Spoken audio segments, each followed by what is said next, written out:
Hi, I'm Victoria Tori Capin.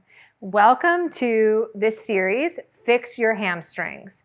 If tight hamstrings are holding you back from being able to execute exercises on the Pilates mat, this series is for you. I'm going to show you specific stretches that are going to help you increase the flexibility and the back chain of your body.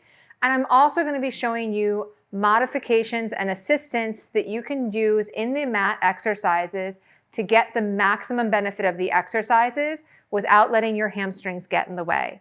So join me, and I encourage you to take these classes as many times as you need to. You can go back to the beginning and go through as many times as you want to master the skills, and then go try another workout on the Pilatesology website and see if this series has helped you. See you on the mat. Thank you.